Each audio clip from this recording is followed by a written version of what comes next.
அந்த ஏகாலியை வரச் சொல்.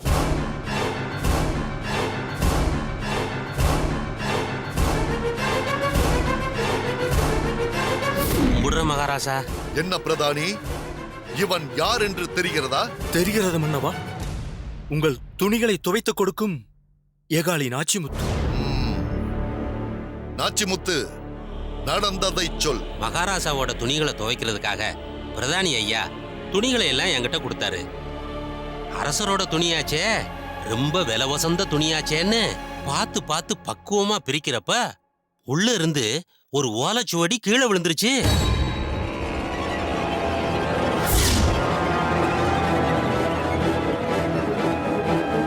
அப்ப என் கூட இருந்தவங்க 2 பேரும், இது ஏதாவது முக்கியமான அரசாங்க ஓலையா இருக்கும், நீ உடனே போய் யாரு உங்ககிட்ட இந்த துணியை கொடுத்தாங்களோ அவங்க கிட்டயே போய் கொடுத்துருன்னு சொன்னாங்க. அப்படி வந்த நீ அதை ஏன் பிரதானியிடம் தராமல் என்னை தேடி வந்தாய்?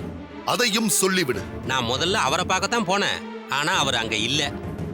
அங்க வேலை பார்க்கறவங்க கிட்ட கேட்டப்போ பிரதானி ஐயா இப்பெல்லாம் மகாராஜாவை பார்க்க கூட போறதில்ல, அவர் 3 சிற்றரசரை தான் பார்க்க போறாருன்னு சொன்னாங்க. அதனாலதான் நான் நேர மகாராஜாவையே பார்த்து அந்த ஓலையை உங்ககிட்ட கொடுத்துட்டேன். நான் செஞ்சது சரிதான மகாராஜா? மிகவும் சரியான காரியம். இதன் மூலம் நீ இந்த நாட்டிற்கே நன்மை செய்து விட்டாய்.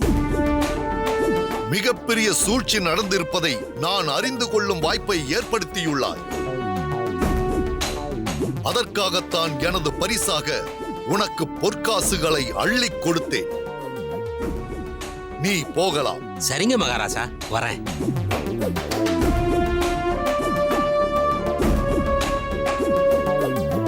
இப்போது புரிகிறதா அமைச்சர்களே?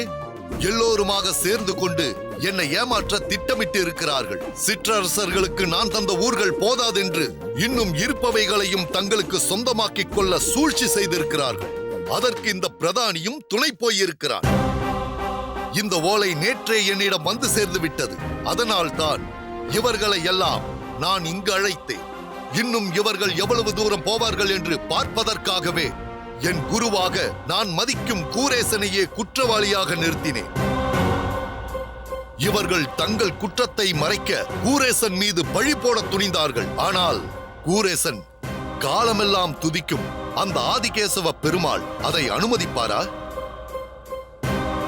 ஏகாலி ஒருவன் மூலம் எல்லா உண்மைகளையும் வெளிப்படுத்தி விட்டார். கூரேசனையும் காப்பாற்றி விட்டார். கூரேசா, இங்கே வா.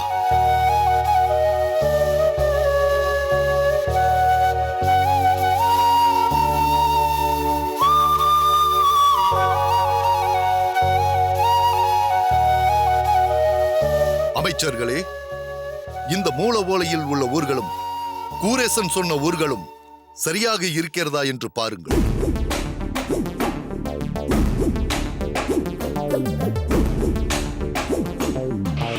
திருக்கச்சி நெறிக்காரைக்காடு, திருக்கச்சி வெற்றிடை, திருக்கச்சி மேற்றரி, திருக்கச்சி ஓனகாந்தன் தளி, திருக்கச்சி அநேகதங்கா, திருவலித்தாயம், திருமுல்லைவாயல், திருவேற்காடு, திருவற்றியூர், திரு அட்டப்புயங்கம், திருத்தன்கா, திருப்பெருக்கை.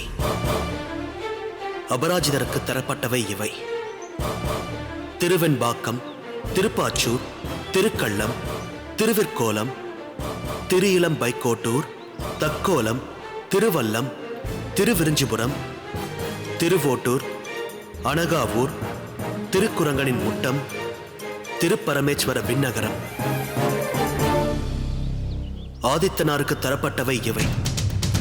திரு ஆமாத்தூர், புறவர் பனங்காட்டூர், திருமுண்டீஸ்வரம், திருப்பாதிரி புலியூர், திருமாணிக்குழி, திருவடுகூர், திருவெண்ணை நல்லூர், திருவிடையாறு, திரு அரையணி நல்லூர், திருமுதுகுன்றம், திருக்கோவலூர், திருவைந்தாபுரம். வல்லப்பருக்கு தரப்பட்டவை இவை. மன்னவா, கூரேசன் சொன்ன ஊர்கள் மட்டும்தான் இதில் இருக்கிறது. இவர்கள் சொன்னதெல்லாம் பொய்.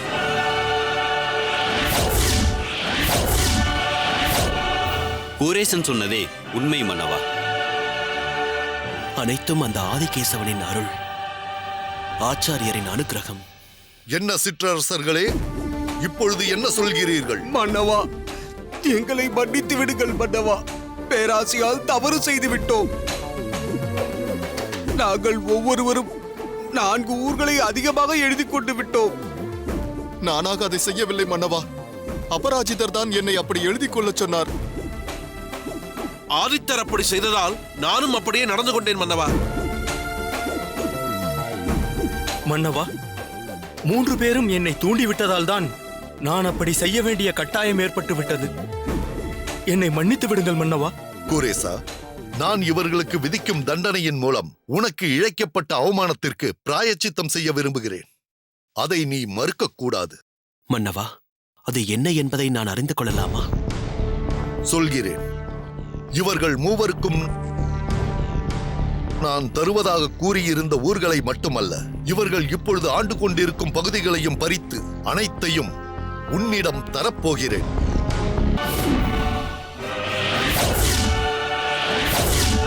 இதன் மூலம் நீயும் என்னை போல் பறந்து விரிந்த சாம்ராஜ்யத்திற்கு மன்னனாகப் போகிறார். மன்னவா, அரச பீடத்தில் அமர்ந்து ஆட்சி புரிந்த ஆள வந்தார் அதை துறந்து வந்து ஆச்சாரிய பீடத்தில் அமர்ந்து யமுனாச்சாரியராக விளங்கும் வரலாற்றை தங்களுக்கு நான் சொல்லியிருப்பதை மறந்துவிட்டீர்களா? அவரை பின்பற்றும் அடியேன் மட்டும் எப்படி இதையெல்லாம் ஏற்றுக்கொள்வேன்? ஆட்சி முறை அறிந்தவர்கள் அரசாள வேண்டும். பாசுரம் பயின்றவன் பக்தி நெறியில் செல்ல வேண்டும். அரசராக இருந்தவர் அடியாராக மாறலாம். அடியாராக இருந்தவன் அரசனாக கூடாது. அதனால் இதையெல்லாம் ஏற்கும்படி என்னை வற்புறுத்தி தங்கள் பேச்சை மறுக்கும் சங்கடத்திற்கு என்னை ஆளாக்காதீர்கள். இல்லை இல்லை, உனக்கு விருப்பமில்லாத ஒன்றை நான் வற்புறுத்த மாட்டேன். ஆனால் இவர்கள் புரிந்த சூழ்ச்சிக்கு தண்டனை வழங்க வேண்டாமா? அவசியம் வழங்க வேண்டும். என்ன தண்டனை வழங்கலாம்?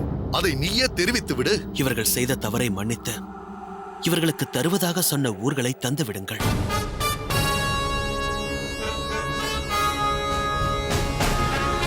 என்ன சொல்கிறாய் குரேசா? இவர்களை மன்னிப்பதா? மன்னவா, மன்னிப்பை விட மிகப்பெரிய தண்டனை வேறெதுவும் இல்லை. தன்னைத்தானே உணர்ந்து கொள்ள அதுதான் இவர்களுக்கு சிறந்த வாய்ப்பு. ஏற்கனவே மூல உலையில் உள்ள ஊர்களை மட்டுமல்ல, இவர்களாக சேர்த்து கொண்ட ஊர்களையும் இவர்களுக்கே வழங்கிவிடுங்கள். அதையெல்லாம் பெற வேண்டும் என்பதற்காகத்தானே இதையெல்லாம் செய்தார்கள். அவற்றை நீங்களே தந்துவிட்டால் பிறகு அது குற்றமாகாதே. இதற்காகவா இவ்வளவு பெரிய தவறை செய்தோம் என்ற குற்ற உணர்ச்சியே இவர்களின் மனதை கொள்ளும். மீண்டும் அப்படி ஒரு தவறு செய்யாமல் தடுக்கும். அதனால் நீங்கள் இவர்களுக்கு தரக்கூடிய தண்டனை அந்த ஊர்கள் அனைத்தையும் இவர்களுக்கே தருவதுதான் மன்னவா. குரேசா, என் மனதில் நீ மிகவும் உயர்ந்து விட்டாய். இன்னா செய்தாரை ஒருத்தல் அவர் நாண நன்னயம் செய்துவிடல் என்ற குரலுக்கு இதைவிட உதாரணம் வேறு எதுவும் இருக்க முடியாது. உன் விருப்பப்படியே செய்கிறேன். என்ன சிற்றரசர்களே, கூரேசனின் பெருமையை இப்பொழுதாவது புரிந்து கொண்டீர்களா? புரிந்து கொண்டோம் மன்னவா, நன்றாக புரிந்து கொண்டோம். கூரேசரே, நாங்கள் உங்களை மிகவும் இழிவாக பேசியிருக்கிறோம். இல்லாத குற்றச்சாட்டுகளை எல்லாம் சொல்லி பழி சுமத்தி இருக்கிறோம். எல்லாவற்றையும் மறந்து எங்களுக்காக மன்னரிடம் வாதாடிய உங்களுக்கு முன்னால் நாங்கள் மிகவும் தாழ்ந்து விட்டோம். உங்களிடம் மன்னிப்பு கேட்க கூட எங்களுக்கு தகுதி இல்லை. இருப்பினும் ஒன்றை மட்டும் உறுதியாக சொல்கிறேன். பரம பாகவதரான உங்களால் பெற்ற எங்கள் ஊர்களில் பகவத் நாமம் ஒலிக்கச் செய்வோம். பக்தி நெறி தழைக்கச் செய்வோம். இது உறுதி, இது உறுதி. இது போதும், எனக்கு இது போதும். சென்று வாருங்கள். வருகிறோம் மன்னவா.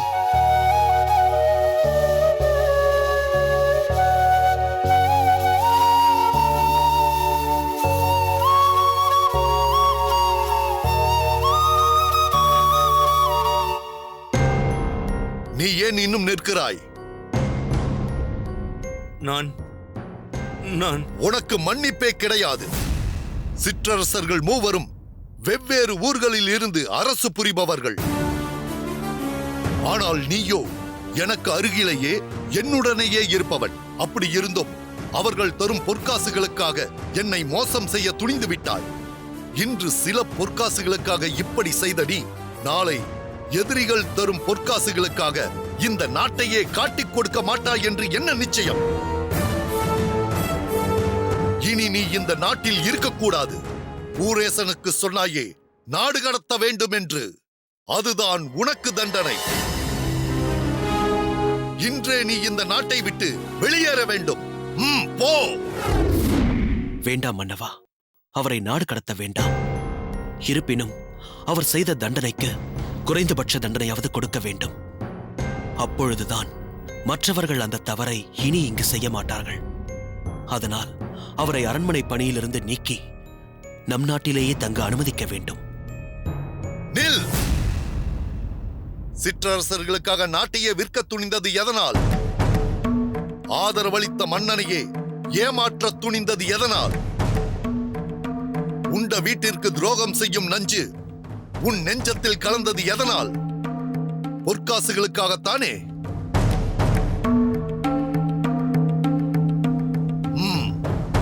இதோ நீ ஆசைப்பட்ட பொற்காசுகள்.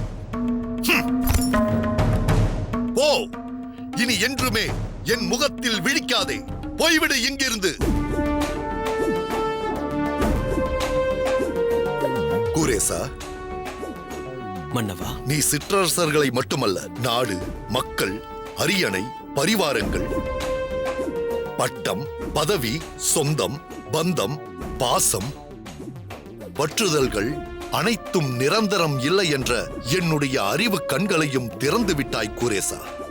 இப்பொழுதே இந்த நாட்டையும் நாட்டு மக்களையும் துறந்து நம் ஆச்சாரியர் யமுனாச்சாரியரை போல் துறவரம் மேற்கொள்ள என் மனம் துடிக்கிறது, தவிக்கிறது. ஆனால் ஆச்சாரியருக்கு இருக்கும் பக்குவம் எனக்கு இல்லையே குரேசா. நான் என்ன செய்வேன்? மன்னவா, கவலை வேண்டாம். துறவரம் மேற்கொள்ள முடியவில்லையே என்று வருந்த வேண்டாம்.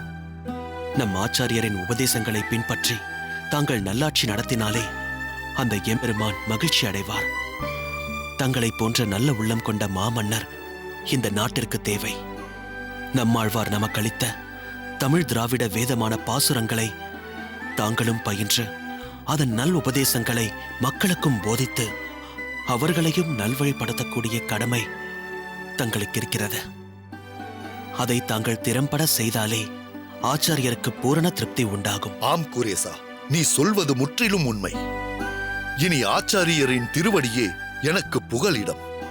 நீ போதிக்கும் தமிழ் பாசுரங்களே என் உயிர் மூச்சு. என் மனம் தெளிந்தது. என்னுடைய கடமை என்னவென்று அறிந்து கொண்டேன். மக்கள் பக்தியோடும் அமைதியுடனும் பூரண திருப்தியோடும் இருக்க வேண்டும். இதுவே என் தலையாய கடமை. இதை எமக்கு உணர்த்தியதற்கு மிக்க நன்றி குரேசா, மிக்க நன்றி.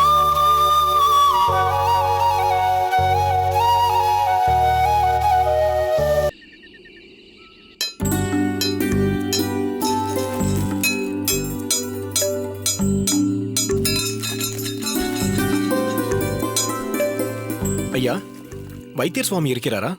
இருக்கிறார். நீங்கள்? அடியேன் ஆச்சாரியர் திருமாளிகையில் இருந்து வருகிறேன். அடியேனை மாரநேர் நம்பி என்று அழைப்பார்கள். வைத்தியரை அவசரமாக பார்க்க வேண்டும். அப்படியா? சற்று பொறுங்கள், இதோ வந்து விடுகிறேன்.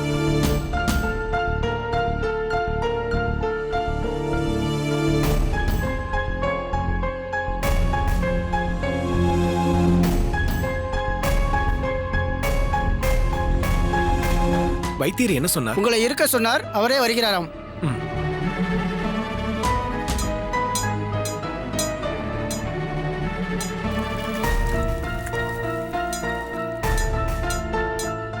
என்ன தம்பி, ஏதாவது அவசரமாக நான் வரவேண்டி இருக்கிறதா? இல்லை சுவாமி, அடியனுக்குத்தான் ஒரு விஷயமாக தங்களை பார்த்து பேச வேண்டும். அதற்காகத்தான் வந்தேன். என்னப்பா? ஐயா, நீ உள்ளே சென்று அரைத்து வைத்த மூலிகைகளை வகைப்படுத்தி வை. உத்தரவு ஐயா. என்ன விஷயம் சொல் நம்பி. சில சந்தேகங்களை தங்களை பார்த்து பேசி தெளிவு பெற வேண்டும். அதற்கு முன்பு தற்போது ஆச்சாரியரின் நிலை எப்படி உள்ளது? முன்பு உள்ளதை விட ஆச்சாரியரது வியாதியின் வீரியம் அதிகமாகத்தான் இருக்கிறது. காரணம், அந்த நோய் அப்படிப்பட்டது. எளிதில் குணப்படுத்த முடியாது. இப்போது கூட மூலிகைகளை வகைபிரித்து வைத்திருப்பதும் ராஜப்பிளவை நோய்க்கான ஆராய்ச்சி மருந்துகள்தான். உங்கள் அனைவரையும் போன்றே ஆச்சாரியர் அடியேனுக்கும் தெய்வம் போன்றவர். நீ அவரை சாதாரணமாக நினைக்காதே. அவருக்கு வைத்திய சாஸ்திரமும் தெரியும், வித்தைகள் பலவற்றையும் அறிந்தவர் அவர். இருப்பினும் அந்த அரங்கனை மனதில் நினைத்து அடியேன் ஆச்சாரியருக்கு மருத்துவம் பார்த்து கொண்டிருக்கிறேன். சாஸ்திரப்படி ஔஷதங்களையும் தயாரித்துக் கொண்டிருக்கிறேன். சரி, வந்த காரியம் என்னவென்று சொல். தாங்கள் எவ்வளவோ முயற்சி, ஆராய்ச்சி என்று செய்து கொண்டிருக்கிறீர்கள். அடியேன் ஒரு முயற்சியால் ஆச்சாரியரின் பிணியை குணப்படுத்த முடியுமா என்று என்னுள் ஆலோசித்துக் கொண்டிருக்கிறேன். அதை பற்றி கேட்டு தெளிவு பெறத்தான் தங்களிடம் வந்துள்ளேன். என்னது, நீ முயற்சி எடுக்கிறாயா? அது என்ன மருந்து? உனக்கு வைத்திய சாஸ்திரம் தெரியுமா என்ன? அடியேன் வைத்திய சாஸ்திரம் எல்லாம் கற்றதில்லை.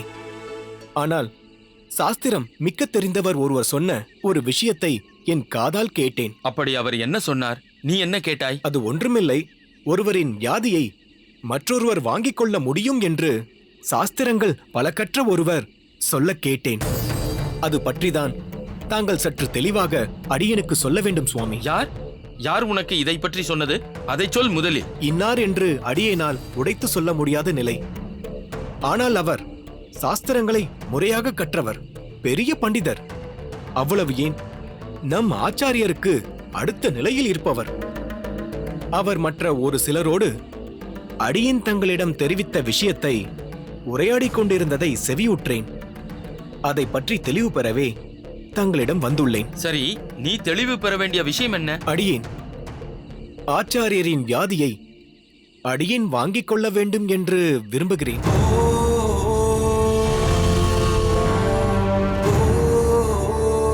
பிரதானி தொலைந்து விட்டதாக சொன்ன அந்த ஓலை, மூல ஓலை கிடைத்து விட்டது.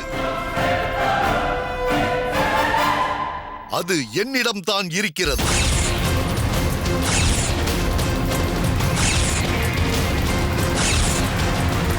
பெர்ஃபார்மன்ஸ் கண்டிப்பா.